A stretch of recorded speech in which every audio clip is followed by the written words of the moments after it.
Annyeonghaseyo! Welcome to Afternoona Delight, where Leah, Megan, and Amy, romance novelists, and your K-romance guides. So grab some dekboki and listen to your new favorite unnies.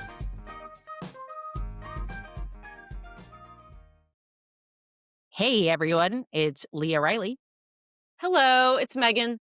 Hi there, it's Amy. It is nice to see you. I missed you guys when we're not doing this.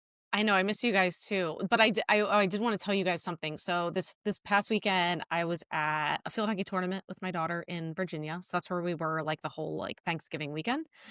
And we had like a big team dinner.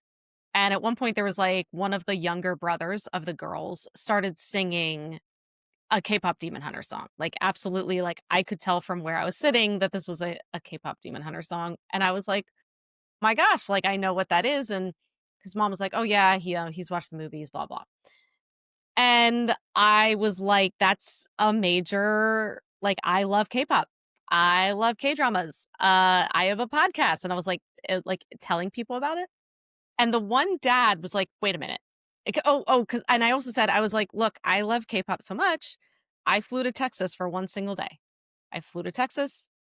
I was literally, my car was parked in the airport parking lot for 24 hours. Like that was at the length of my trip. And they were like, by yourself? And I was like, yeah. And the one dad was like, wait, I'm confused. Like, what do you watch for the concert? And I'm like, what do you mean? It's a concert. And he's like, well, like, is it just like cartoons? Is it like anime on the screen? He thought you went to go see. He thought all K-pop was K-pop Demon Hunters? He thought all K-pop was anime. Like his only exposure to K-pop was like K-pop Demon Hunters, and he just thought K-pop meant like an anime type group. That's what he thought it was. And I was, and that's totally fine. Like he didn't know, like I was not judging him, but then I was like really excited to explain to him that that's not what it was. So it kind of gave me a chance. Of course, Neil, my husband, was sitting there like, oh God, don't get her started. But I was like, no. They're like they're real people. Cause he was like, what does the K stand for? And it was funny because the whole table knew. They're like Korean. They're Korean. Gosh, and his name was Brad too. His name was Brad. But he like listened. He was like, oh, okay. He's like, I learned something today. And I was like, yeah. He learned. Well, I'm going to tell you a K-pop. So I caused some K-pop Demon Hunter trauma during Thanksgiving break.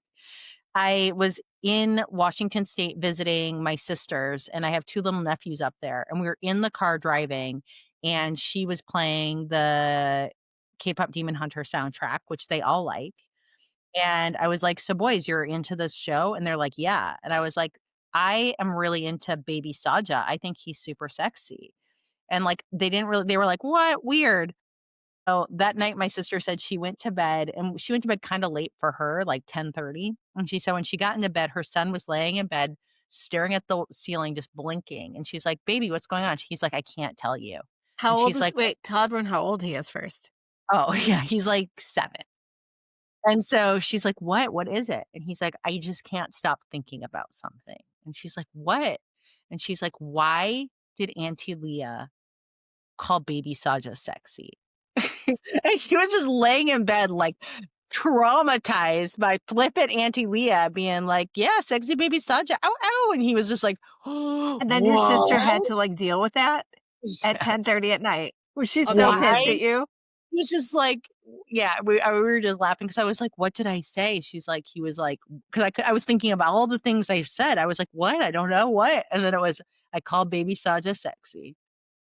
He was just conflicted because he didn't I don't think, Does he know what it means? Does he even know what it means? What sexy means? So. I think maybe it just felt too risque for his fandom. Also, maybe because it was like a cartoon, so it was just confusing. Maybe I don't know. I baffled him because it's just kind of like a funny thing to say, and like this 7-year-old totally internalized it. Yeah, well, I mean, like my kids are very used to me just like spouting off whatever. Right. I just forget. I was like, I told my sister, I'm like, I just forget that there's really sheltered children. Like Poppy probably was hearing crazy by like 3 months old. Yeah, but that's because Poppy had siblings who were way older too. Yeah, it's me though. It is My you for sure. Mhm. For because sure. even like my kid be well, here's my segue. There's a really popular show right now, Heated Rivalry, that we're gonna be touching on today.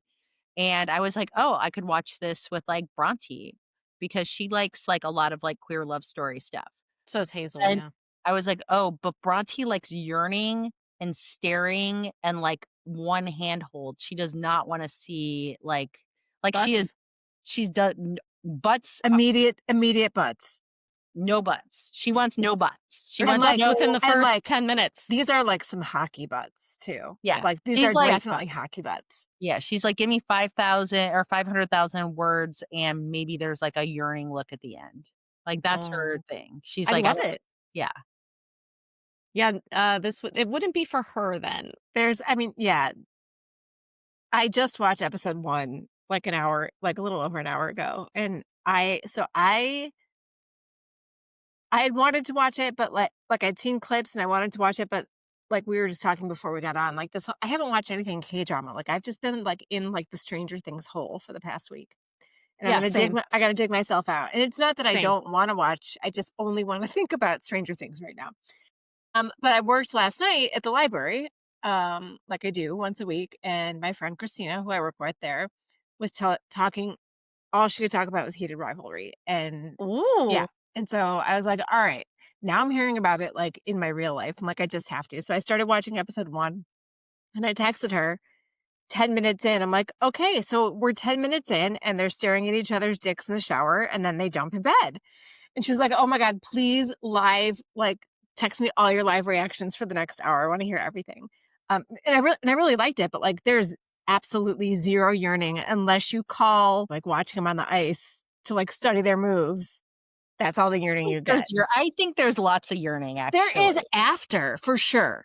I think there is Yeah, after, not the especially be at the end of episode 1. It's, like, all yearning. yeah, Absolutely. episode 2 is there's gonna be a lot of yearning coming up. But It's just that it's the not a slow initial burn to get, No, like it's not a yeah. it's an interesting thing where you can put the physical cart before the horse, but Mhm. then bring yearning, and we're gonna unpack why we think this show works, but let's get into, like, let's get into the meats and potatoes of what we're talking about, because Heated Rivalry and our discussions around Heated Rivalry led to the inception of this podcast today, which we are calling Netflix Hear Me Out. And hear Netflix me can out. just stand in for any Any platform streaming that's, service, whatever. yeah, Yeah. hear us out. So, should I just jump into it? Go for Yeah, it. do it. Okay. So, here is a number that should make, and there's a lot of American references in this. I know we have a listenership all over. Just, it was easiest for me to frame it just to our own. The hear me out is open to the West, but I'm contextualizing it to America because, you know, the obvious reasons of us. So just take that with a grain of salt. But I do mean, if you are a non-American TV executive listening to this from the West, this pertains to you too. So here is a number that should make every American TV executive do a bit of a double take, which is that more than 80% of Netflix's 300 million plus subscribers have watched at least one Korean title. So according to a 2024 news article from the Korean Times, like that number is pretty staggering. Like, Yeah. that's not 20%, that's not half, that is 80% of subscribers have watched something Korean related. And while this is not as encompassing, what are many of them watching? A lot of romance. So, for example, you could take Queen of Tears, the Kim Soo Hyun, Kim Ji Won drama that recorded over 690 million viewing hours, um, according to what's on Netflix, which is sourcing from, like, the platform's own data. And it became the highest rated TVN series ever, even surpassing Crash Landing on You, according to Nielsen Korea. Wow. Um, and Netflix is, investing where viewership is, and has announced plans to invest 2.5 billion over the next 4 years to produce more Korean dramas, movies, reality shows. And that is double the amount that they've announced so far in investment since kind of getting into the Korean entertainment market in 2016. So I think this is what gets interesting for anyone who loves romance novels in the West.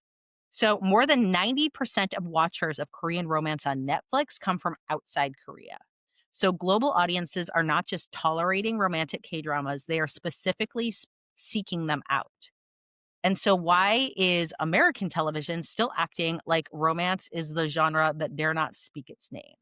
Like, you might get a Hallmark Christmas, season. We're in the winter season. This is the time of Hallmark Christmas movies. And they're like, basically, like, there's your tokenistic, like, something, move on. So the thing is that there have been hits too. Like Bridgerton is Netflix's biggest series ever. 82 million households watched it in the first 28 days. Um, and that is 19 million households that are higher than Netflix's own projections, accordingly. So people are clearly like hungry for this stuff. And so here to me, and I mean, like, I think you all, like the two of you as well, um, what I feel like K-dramas understand that American TV keeps fumbling is this like commitment. Like K-dramas emphasize a really strong narrative coherence and emotional intensity that's built around, of course, there's some fat and some like, trimming that we all talk about when we like critique dramas, but it's a pretty usually concise planned story that spans often, 16, sometimes 20, now down to like 8, 12 episodes, beginning, middle, and an end in one season.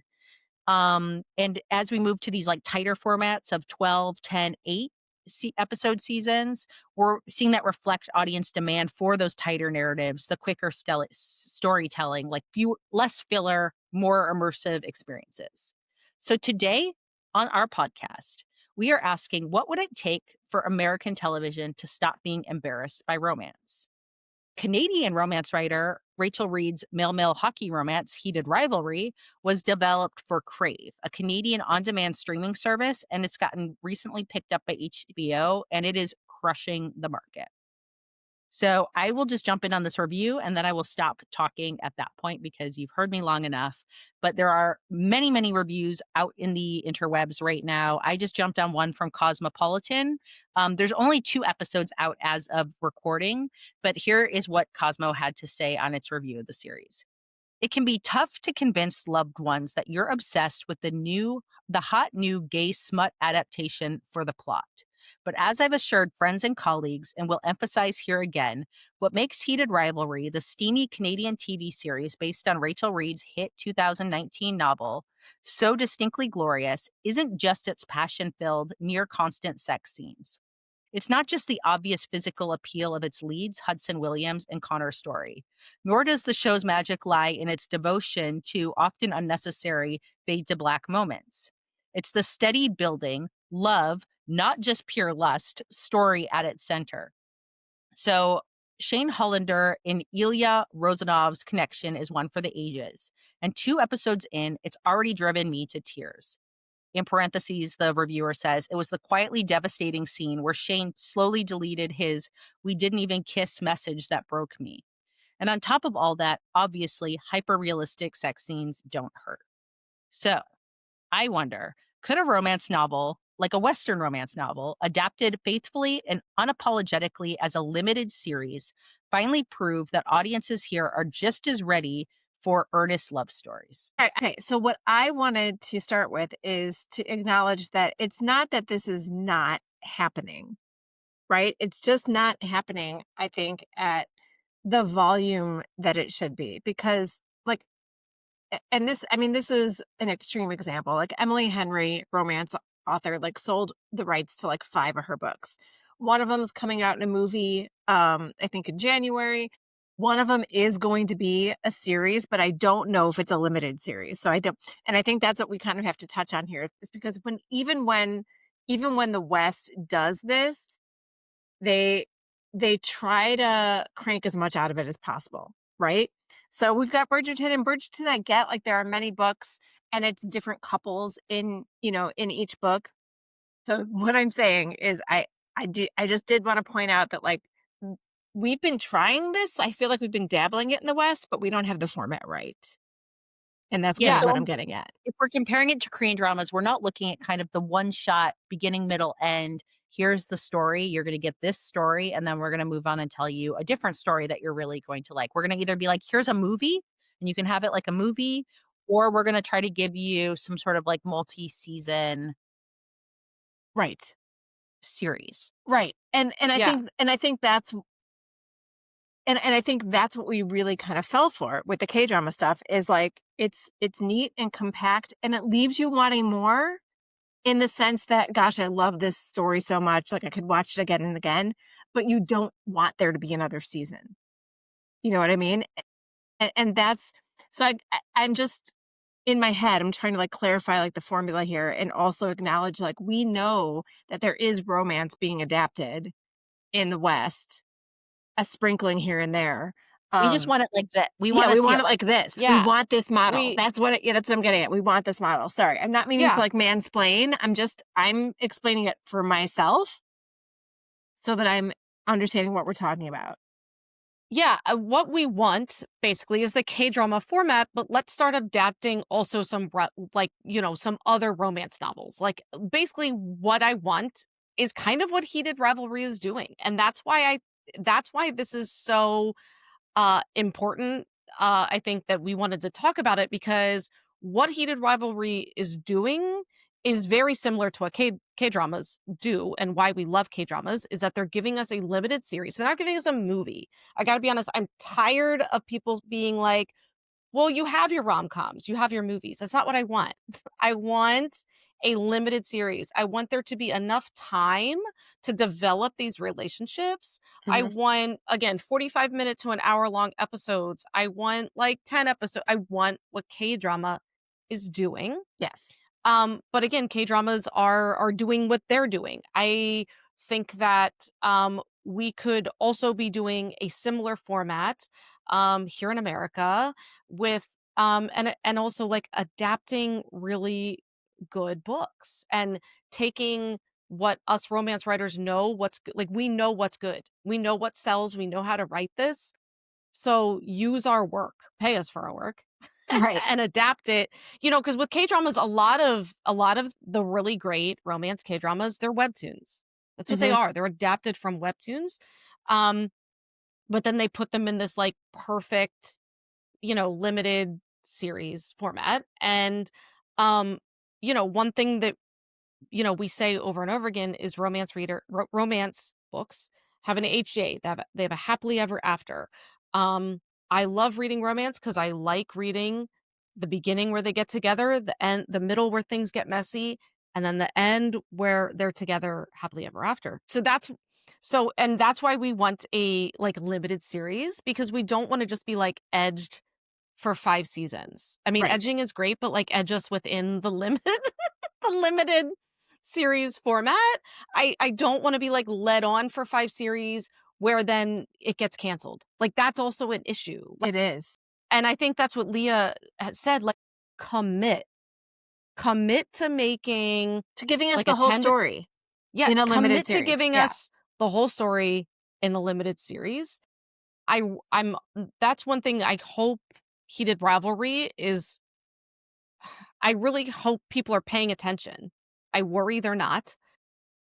And I also I hope people understand too, the higher ups, the executives, the people that make the decisions, that it's also not just about like that we see a lot of butts. It's great. I love Heated Rivalry. It's very sexy. But as this review said, it's the steady building love story that you can already see developing over the first 2 episodes. That's what we're excited about. So I have a Yes. question. So with this series, is it because it's a book series, right? With single titles, which means each book can be read on its own. The whole series is queer, right? Yes. And Yes. I is it read them the all. okay? And is it the same team, or how do they connect it? They connect it's very like it's like side characters. So there's always like a hockey player in each book. So yeah, they and like Heated Rivalry is actually book 2 in the Right. series. That's what surprised me.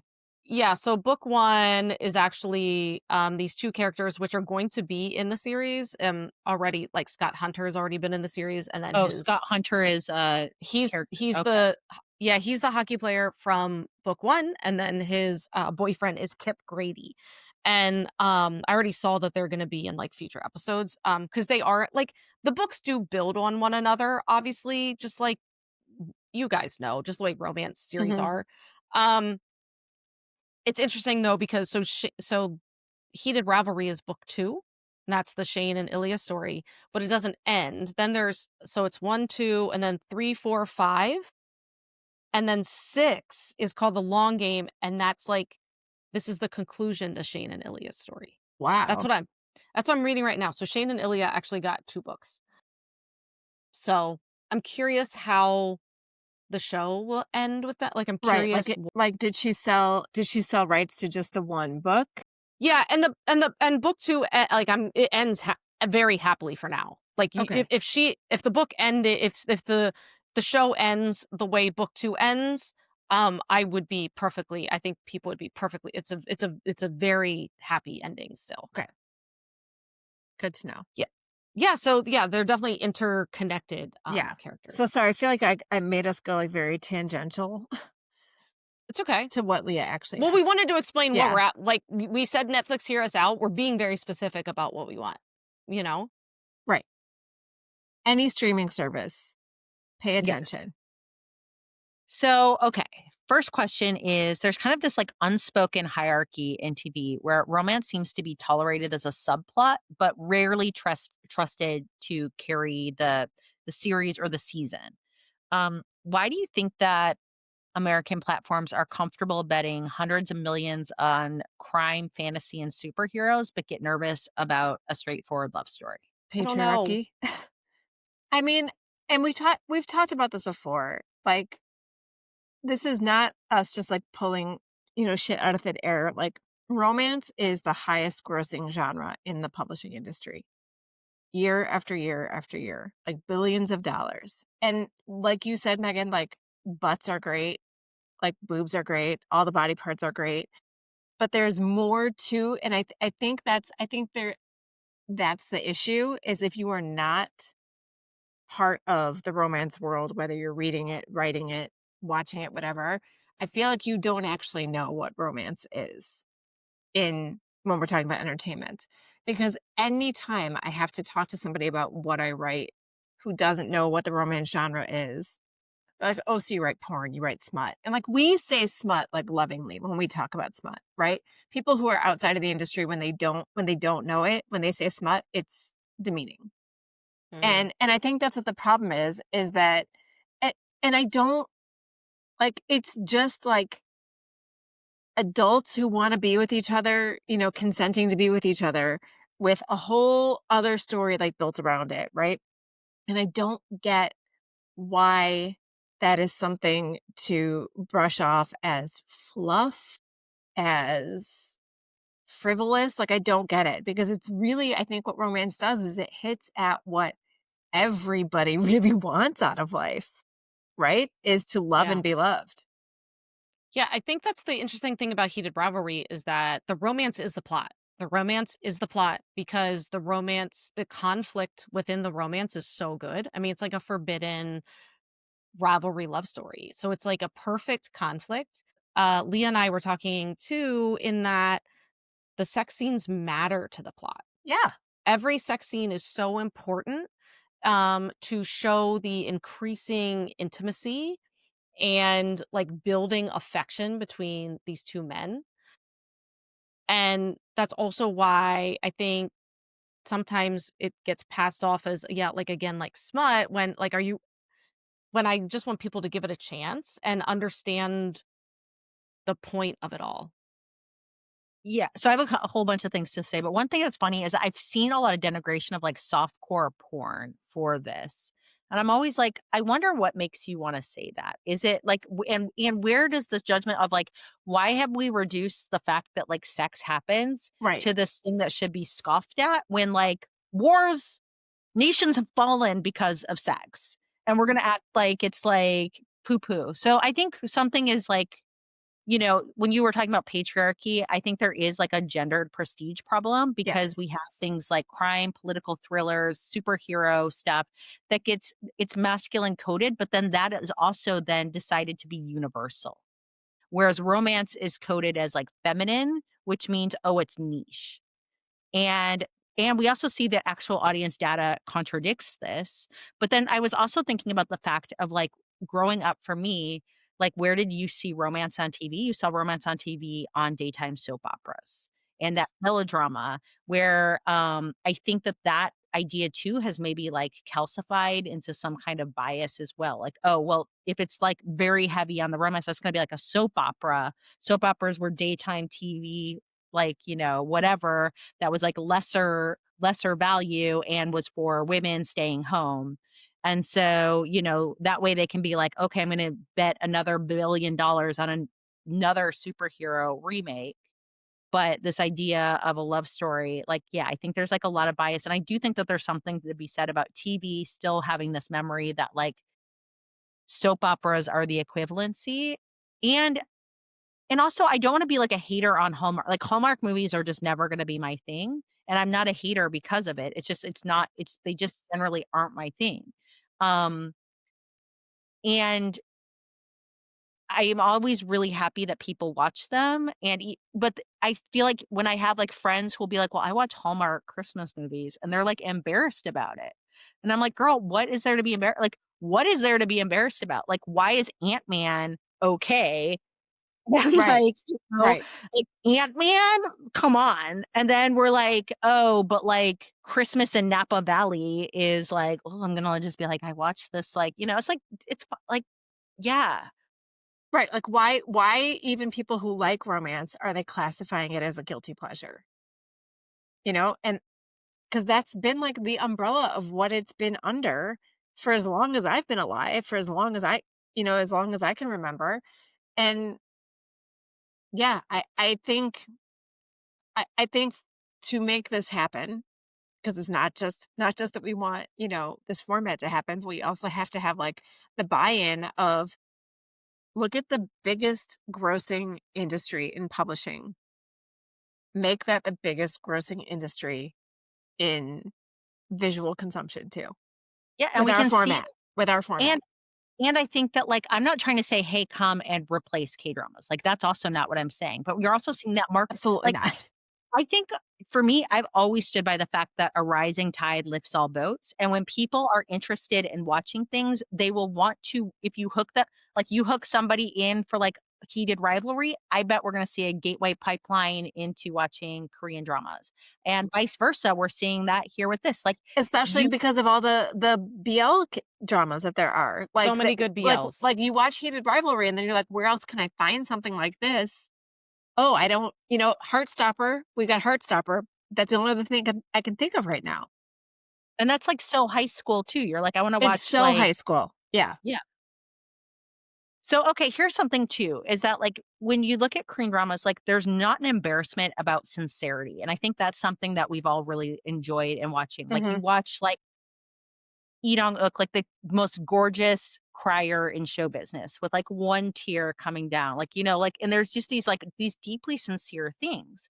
And I'm wondering, is there something just that's like, I don't know, like wrong with us in America that like we want to hedge romantic moments so much with like irony or comedy?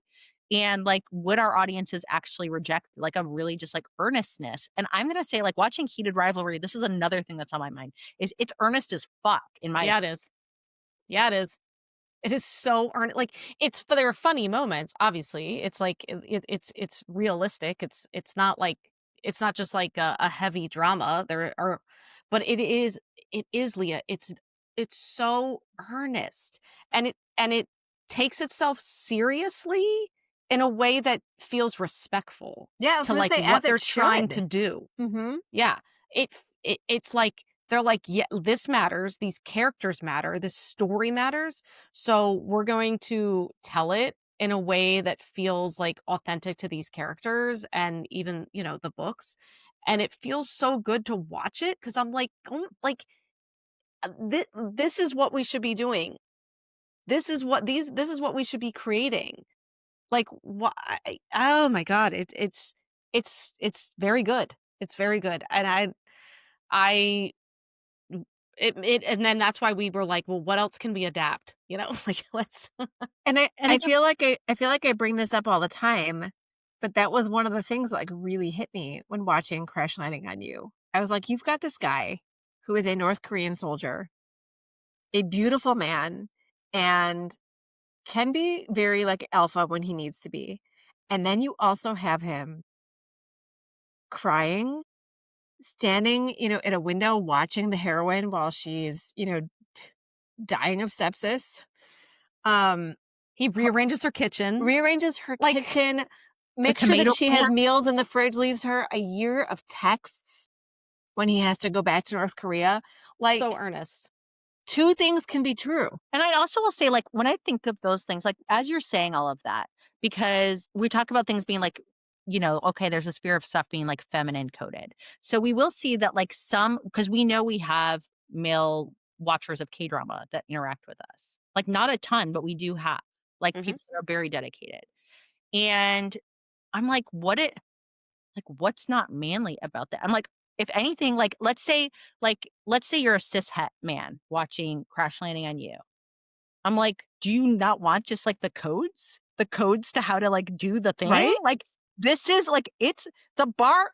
This is not a mystery. Like, here it is. Like, it's spoon feeding you. And it's not saying do a year of program text. It's saying, what if you do text sometimes? Like, what if you do? Like, let's just take that bar. Let's take it all the way down to the first rung. And it's like, here's the airplane coming. Like, open up, yum, yum. Low-hanging fruit right here for you. Yeah, here, just see her. Just look at her and see her, and like, here it is. And so I'm just saying that, like, for me, like, if you're have some curiosity. Have some curiosity about what's gonna land in those things. And yeah. Anyway, moving to the next thing though, is that part of the K-drama contract is that, the majority, not all, but the majority of shows are gonna conclude in one season. Um, And so with these kind of like one and done, one shots, what is it about these limited series that works for romance? Which is what brought us in the first place as writers when we were like, holy shit. Yeah, I mean, I think I kinda, like, mentioned this before when I was saying that, like, the whole thing that you want in a romance is you want the journey from, like, beginning to the end to the HEA. And so the limited series works so well because you know you're gonna get that. You know you're gonna get an ending, whether it's, like, an ending that you love or not, although if you you sell us a romance, then it's gonna be a happily ever after, but you at least know it's gonna end. And I think that there is so much uncertainty with a lot of American shows because they get canceled. They have like one season, they get canceled, or you have no idea when it's going to end. You're like, how many seasons is this going to be? And actually, I mean, that was one of the things I liked about Stranger Things. Again, Stranger Things is not this is it's a different thing, but at least they were like, this is going to be like 4 to 5 seasons, and then we're done. They said that from the very beginning. And I remember finding that very attractive to start the show because I was like, you know where this is going. You're not investing a decade of your life. Although you are, because you didn't know that, like, the pandemic and the writer's strike was gonna, Yeah, like, I knew. stretch Okay, I it. didn't Yeah. realize it was going to go this long. But you know what? At least though, I like the idea that the writers knew that they had an end. That's Yes. another thing. Like Because I mean, they, you trust the story more too. Like, yeah, I'm gonna give an older example here of a story of a show that I was obsessed with because my fandoms, they go hard. And it was the show Lost. And Lost was, I think, like 7 seasons. Um, and what Lost got very big. Like, Lost was one of those shows where, like, the initial writers were like, we have this idea for this plane that crashes on an island and all these survivors, and what is this island really, and all of this, like, supernatural stuff. But then you know what happened? Lost got successful, and the head writers moved on to start a new series because they were so good. And then we brought in new writers, and they lost the plot. Like, by the yeah, time it ended, you had like a laundry list of things that like loops that never got closed. Like, what the hell was the black smoke? What was the polar bears? Like, we don't, like, yeah. and That's a because shame. it was a successful show, so it's like, let's push it another season. Let's push it another season. Yeah, And and really, you're like, just give me an ending. Just give you me an lose. I ending. feel like with the limited series, you have faith in the story, and I think that is the biggest part of it for me. Is not even just that it's a romance and you know it's going to end happily, but you have faith that they are not flying by the seat of their pants in what this is going to be. Like, granted, and we've talked about it with K dramas before, sometimes dramas are getting written as they're being shot. And sometimes it can lose the plot if, writers change something in the middle. Like, there's always that chance, but I think in the grand scheme of things, when you have a limited series and it's a romance, you have an idea that they have that whole story there, and I that's what I think is the biggest part of it, is its faith in the story. Like, life is uncertain. You don't know, like, I don't know how things in my real life are going to end. I can't tell the future. So there is something completely comforting about getting a story that you know has an end. You know it's going to end. The end, especially with romance, you also know it's going to end happily. And I don't think that's not a guilty pleasure to me. I don't think there's anything wrong with wanting that and finding comfort in that. And so it's baffling to me that TV also hasn't figured this out. Well, yeah, because again, genre conventions, it's like to be like, "Oh, what do you mean? Like, they're gonna end together at the end." We've said this 1,000,000,000 times. You're not gonna watch a mystery being like, "What if they don't figure," you know what I Or mean? what if Like, they don't solve it? people are going into genre with the expectation of genre, and I think for me, the limited series, as much as I like to be surprised and I like the unexpected, the framework of a beat just works. And so a one shot series, you can hit, like, if it's done well, you're gonna hit all those beats of that we talk about a lot in the podcast. And if you are new to this, like, you can go back and see we've got lots of podcasts on story beats. You're gonna get all those beats in a successful way. And that's not that isn't dumbing it down. That isn't restricting it. Like, I could take a lot of storytelling beats from, like, Shakespeare or Jane Austen and be like, "Here are beats that they're hitting." Like, there's an expectation kind of built into how stories are structured. So you follow those structures, but you just surprise us within it. Have them do unexpected things. Have there be or don't surprise us, just give us a really emotionally good, earnest story where I don't need to be, like, every second being like, "Oh my god," I just wanna feel like I'm tapping into whatever that feeling is and having that cathartic release from it. Yeah, I mean, I would say that's what heated rivalry is. I don't think there's no like shocking moments. It's just you have this slow building love between these two men who are really trying to figure themselves out.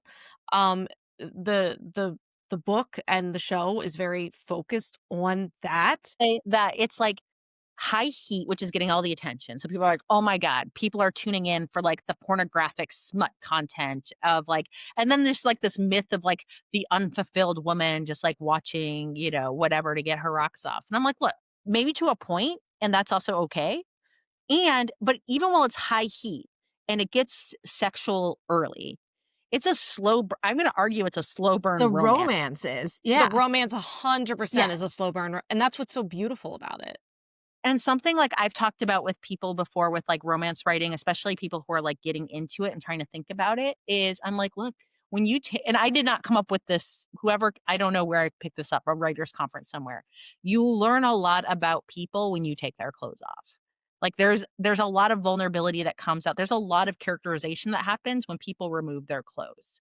And so I think it's just, to me, like, such a boring, dumb take to have it reduced to, like, "Oh, you're just looking at, like, something pornographic to get your rocks off." I'm like, I actually really interested in I mean, I'm not gonna say no, but I also am like, I'm interested in character, and both can be true unironically. It's also how they're reacting to each other within those sex scenes, like, that's important. It's Yes. how they're reacting, it's how they start the sex scene, it's also how they end the sex scene. Like, there is a very distinctive sex scene where, they're done and they're in the bed, and then, Shane kisses Ilya's forehead, and you can see this, like, look on Ilya's face where the tenderness surprises him. The tenderness of the moment affects him deeply in a way that I think he likes it and it makes him uncomfortable. And then immediately he's like, I should go. Like, I should go. Like, it's and so it's those moments too that drive the story forward because it's the reactions to the intimacy, and it's the aftermath of it What that is drives so me important. crazy is that we're sitting here, like, qualifying why sex scenes are good, and, I like, know. no, because, like, anybody who is denigrating, like, somebody watching something because it has sex in it, what about in your real life? I Right? know, it's wild. Stop. I can't. And I think that's where there's, like, shame and all this stuff. Because 'cause I'm like, girl, Yes. girl, guy, queen, they, like, clearly, like, yeah, it's okay. It's okay. Like, and it's okay if you're not into it, like, some people aren't, but a lot of Mhm, people are. mhm. And, like, A it lot of would just people are. and Baby Saja is sexy. Baby Sanya is sexy. So, yeah. But here's one last thing before we kinda get into, like, some more hear me out to the industry, is one last thing I think that really because, again, I was trying to think about, like, you make these shows, and then it's like, but what about, like, yeah, like, it's a one shot and then it's done, then what? But the thing is that in K-drama, you have the star system where audiences are also following just specific actors through roles and genre. Whereas, like, American TV is more, like, show driven than, like, performer driven. Not to say that, like, a prestige performer doesn't matter, but it is more show driven.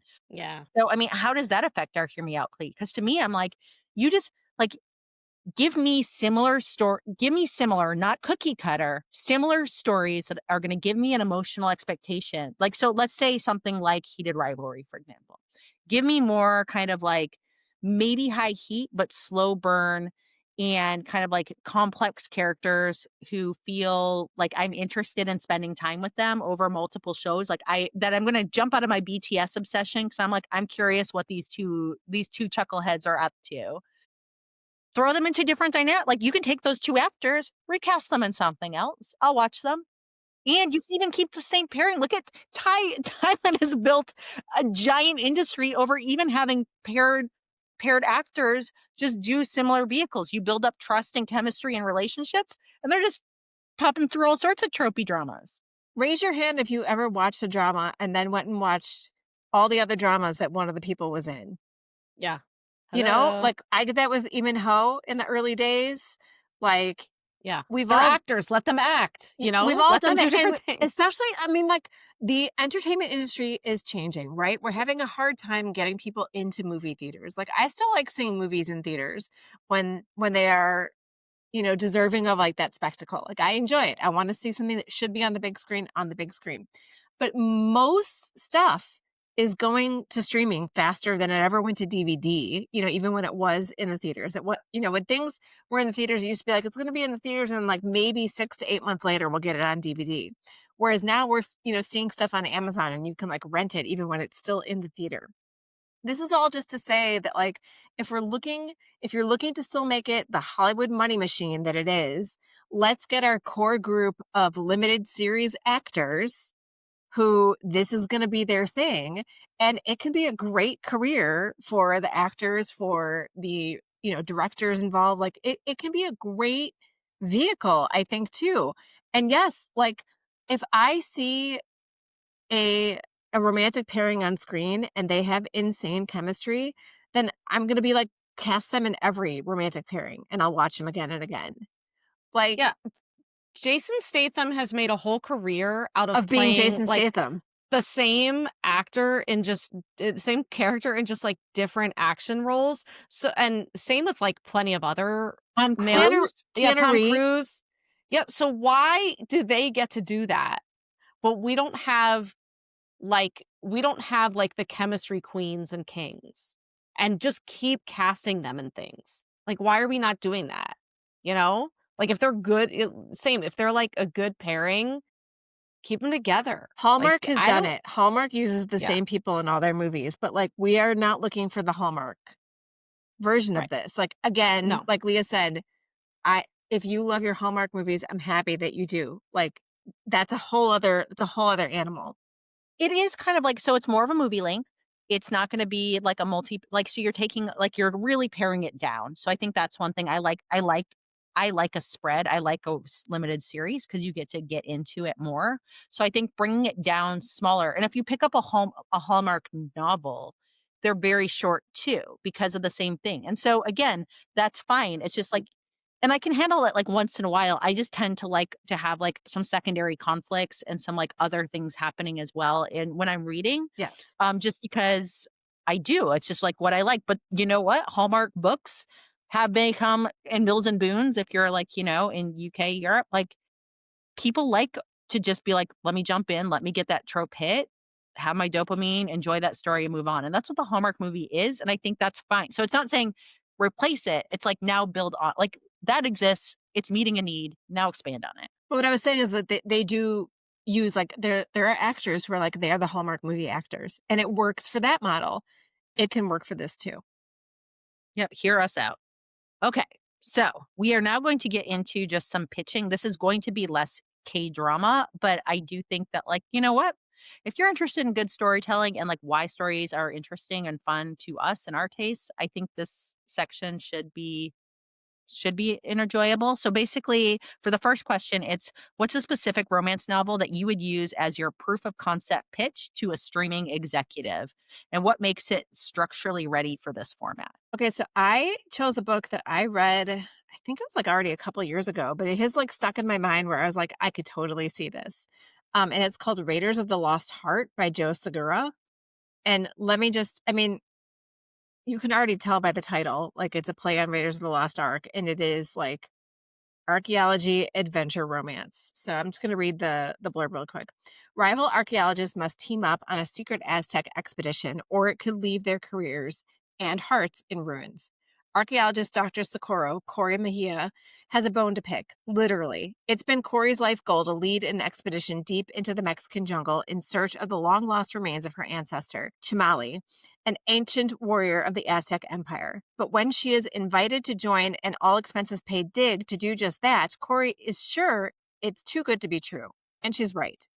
As the world-renowned expert in Chimali, by rights, Corey should be leading the expedition, not sharing the glory with her disgustingly handsome nemesis.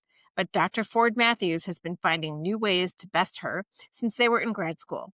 Ford certainly isn't thrilled either. With his life in shambles, the last thing he needs is a reminder of their rocky past.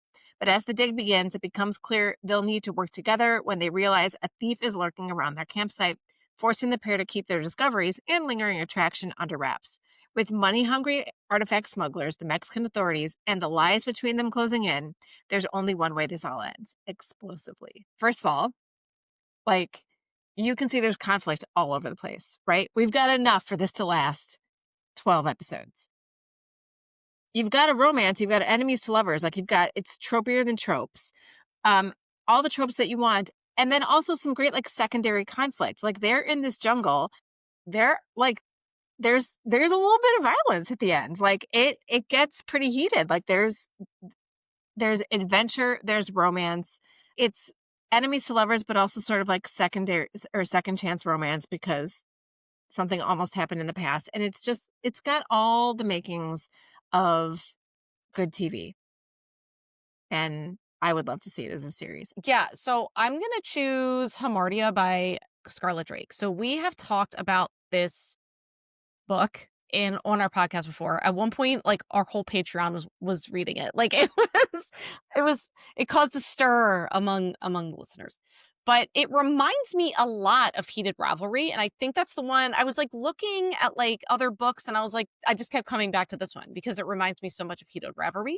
So Hamartia is about it's a male romance, and it's about a American rock star and a K-pop idol.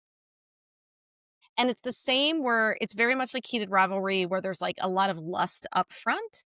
And then this develops into this like very like forbidden love story, and there is so much yearning, and there I think it would do really, really well as an adaptation because it is so romance focused, but there is also enough going on in the background. It'd be like the music stuff in the background would be like the hockey stuff in the background of Heated Rivalry.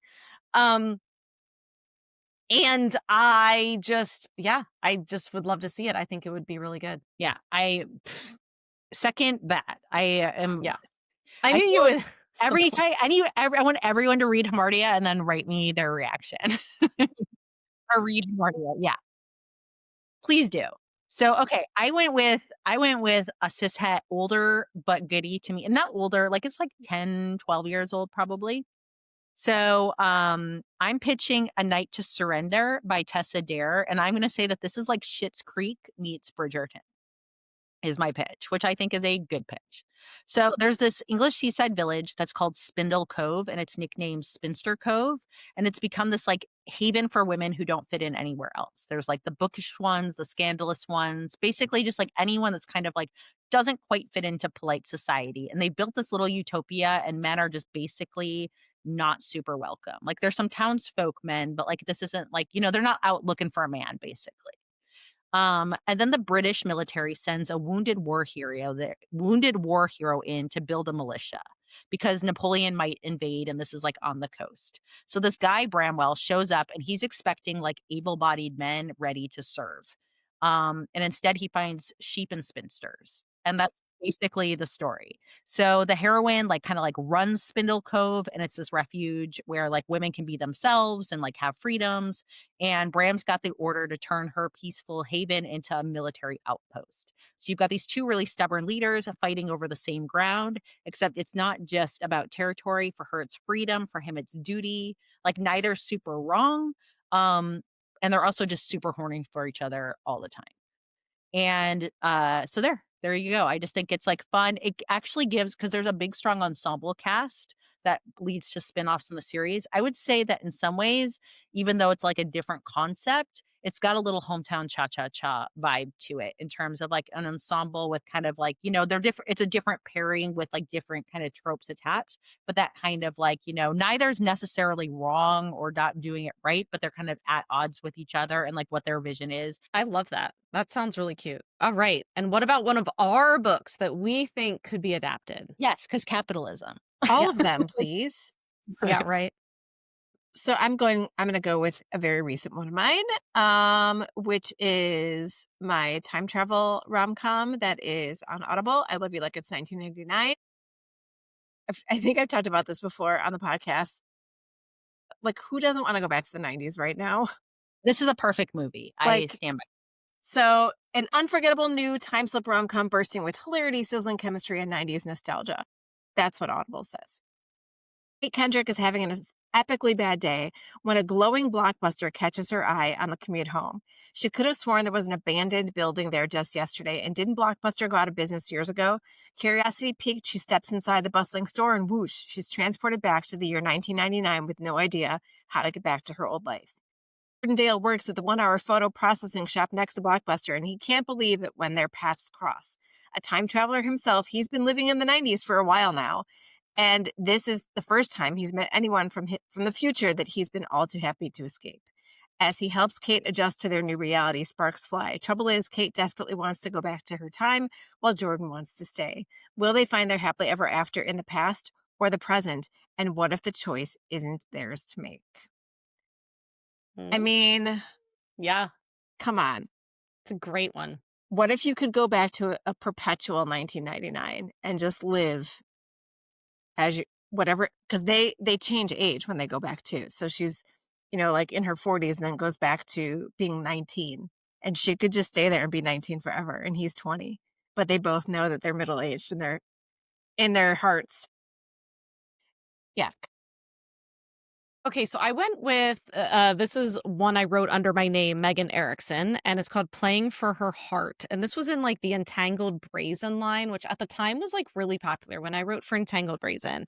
And Playing for Her Heart was one of my favorite ones that I wrote. I like it because there's a lot of building conflicts. So Grant and Chloe, they first meet at like a Comic-Con type event, and they're in costume. So they're in cosplay for, like, this video game that's I made up. So the video game is called, like, Eric's Revenge, I think. And so they have a one night stand and they remained in costume, okay? They, like, saw faces, but they didn't know, they were strangers. But then, of course, when real life comes calling, Chloe is the little sister of Grant's, like, business partner. Um, and so immediately they can't admit that what happened. Her brother is kind of a complicated man, and Chloe, what I liked about her character is that she basically her sister had died in like a tragic accident. And so there was a lot of survivor's guilt. There was a lot of guilt over the fact that her like family is fractured because of this the death of her sister and all she always thought her sister should have been the one to survive. Like Chloe always thought, you know, she was the lesser sister. And so she doesn't really like herself. And so in order to like be with Grant, she wants to constantly like they kind of start sneaking around, but she always wants to role play. Like she won't like if they like have sex, she wants to take on a role. She wants to be someone else because she doesn't really like who she is. And, Grant obviously has to, like, tease out of her that she is special and she, matters and he loves her, and, so I love the conflict of how they first meet. I think that would be really fun to adapt. Um, I think their, like, role play scenes are very sexy at the beginning. They start to get a little sad when she, like, can't be who she is. But it's funny because I was, like, reading through it today like, to, like, remember it as I was, like, preparing for the podcast, and I was like, "You know what? I really like this book. I really like this book." So, I think it would be really fun as an adaptation. I love this Absolutely. book too. Yep. So I'm going with the Emma Effect, which came out yesterday. Woohoo! Happy Yay! release Happy release day. day! You. And so yeah, it's a very, very, very loose play on the Jane Austen story, Emma. And so it goes Harriet Smythe's AI was supposed to create sports legends, not encourage her crush on her best friend's totally off limits hot younger brother. But when funding runs dry, she has no choice but to enlist Gail Knight as her test subject, the same Gail she's been secretly crushing on for years, the player who follows her every instruction with a knowing smirk that threatens to short circuit her carefully maintained system. Yes, he is. I wanted to write a submissive man, and I did. So everything changes when the Emma determines that finding Gail's perfect match is essential to his peak performance. Even worse, according to the data, that match is Harriet. Determined to keep things professional, Harriet makes its search for new candidates. But as Gail dutifully endures awkward outings with pop stars and athletes, the chemistry between them only intensifies. And his willing cooperation during their sessions definitely isn't helping her stay focused. With her deadline approaching and the Emma still playing Cupid, Harriet must choose. Trust in pure logic or admit that sometimes taking control means letting go. Maybe the Emma knows something they don't, even if they're not ready to compute it yet. So Love it. it's I fun. love it. The AI is not like a generative AI that's like, whatever. It's meant to be kind of like it's meant to be kind of like a coaching tool where like you can like analyze like biometrics and gameplay and kind of like, kind of like come up with like different outcomes that like the player could be doing either like training wise, nutrition wise. It's just meant to be kind of like a full over assessment. And like it's very much like a tongue in cheek, almost like a boop boop boop boop boop boop boop, and it like gives answers. And so it's basically like boop, boop, boop, boop, boop, boop, boop. What Gail needs to improve his gameplay is a satisfying romantic relationship. And like, you are the person. And she's like, my data doesn't compute that. And like, that can't be the answer. So she keeps trying to like override the system. I So love that so much. So That would be fun. so cute. That would yeah, be so cute. it's a fun officey romance kind of thing. So there we go. So just to close it out, for our Netflix executives who are listening right now, what's one thing you want them to understand about why our pitch is going to work? Think what you said about commitment. I think that's it. Like if they if the streaming services, if the powers that be can commit to doing this model, you're also and commit to having succinct stories that, you know, beginning, middle, and end over a season, you're also going to find media consumers who will commit to that model. Well, they're already here. Like that's the Yeah. other thing. Market to me, my sales pitch is the market's here. And when you see these things, like you see Bridgerton be successful or you see Heated Rivalry be successful, this isn't an anomaly. It's a reflection that the market wants to see romantic fiction well told on the screen. As soon as we get off this call, I'm going to watch episode 2 of Heated Rivalry. I mean, It's so good. I just love it so much. I really do. I can't wait till all the episodes are out. And it feels fun It actually feels really fun that they're releasing 2 episodes at a time. I don't hate it. It's really fun because then all of us fans are, like, chatting about it in between and, like, squeeing about it, and, it's and making, like, GIFs and memes, and it's really a blast. Like, I'm enjoying now seeing, like, the fandom react. Yeah, and I'm having it mixed up. So for me right now, I am watching 4 things. I'm watching Heated Rivalry, I'm watching Dynamite Kiss, I'm watching Spirit Fingers, and now I've started Are You Sure, which is like the BTS show on Disney with Jungkook and Jimin. So here we go. Like, look at that dabbling. I am looking for comfort content across platforms and across genre. And if there was more, I would be getting into that. Comfort Yeah. content. I like that you call it that, comfort content, because again, with romance, we know what we're gonna get, but we're still happy to go along for the ride. Give us that semi-long ride, but also let us know that we're gonna get the end. So thank you, Netflix, for listening. You may hire us as consultants, and I would just enjoy to increase my TV watching with fun stuff. Yeah. Absolutely. We'll find adaptations for you. Hire us. We'll pore over our Kindles and find you perfect We'll be examples. your romance scouting committee. And Yeah. if you are listening at home and you have some perfect recommendations, please jump on to Instagram and when we post this show and leave or like, respond in YouTube or Spotify or wherever you're listening and leave like what would you be what's your vote for what should be adapted? And I want to check it out because you might be giving me some fun new ideas to check out. And we will share the stories that we recommended in the show notes if you want to check out the ones that we suggested. Yeah. So thank you for listening. Hire us Netflix, and that's that. All right. Annyeong. Annyeong. Annyeong. 감사합니다. Thank you for listening to Afternoon of Delight. Where can you find us outside the pod? Head on over to afternoonadelight.com. That's AFTERNOONADELIGHT.com. You'll find links to all our social media, our book recs, K-pop and K-skincare recs, and if you want even more Afternoon of Delight, because really who doesn't, you can join our Patreon, where you can choose the patron level that's right for you. Join in daily K-drama conversations, listen to bonus podcast episodes just for patrons, and participate in our monthly live K-drama support group via Zoom. We can't wait for you to be a part of the community. Until next time, annyeong!